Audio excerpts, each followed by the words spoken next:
Welcome to Blizzard Fire. We hope this video helps fire up your solution. In this video, I will explain how to make apple pie crust from scratch, an easy guide to a delicious dessert. To begin, ensure all your ingredients are very cold. This is crucial for a flaky crust. You will need 2 1/2 cups of all-purpose flour, 1 teaspoon of salt, and 1 cup of unsalted butter, cut into small 1/2-inch cubes. Finally, have 1/2 cup of ice water ready. These simple ingredients are the foundation for a truly wonderful pie. Now, let's mix our dough. First, combine the 2 1/2 cups of flour with the 1 teaspoon of salt in a large bowl. Next, add the 1 cup of cold, cubed butter. Using a pastry blender or your fingertips, quickly cut the butter into the flour until the mixture resembles coarse meal with some pea-sized pieces of butter remaining.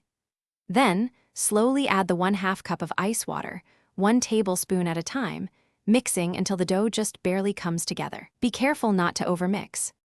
After mixing, divide your dough in half and gently shape each portion into a flat disc. Wrap each disc tightly in plastic wrap. This step is important for the dough to relax and for the butter to firm up again. Place the wrapped dough in the refrigerator to chill for at least 30 minutes. You can even chill it for up to 2 days. Once chilled, lightly flour your work surface and roll out 1 disc into a 12-inch circle, aiming for about 1/8 of an inch in thickness. Now it's time to form your pie crust. Gently transfer the rolled dough into a 9-inch pie plate. Carefully press it into the bottom and sides without stretching. Trim the excess dough, leaving approximately a 1-inch overhang around the entire edge of the plate. Fold this overhang under itself to create a sturdy, thick edge.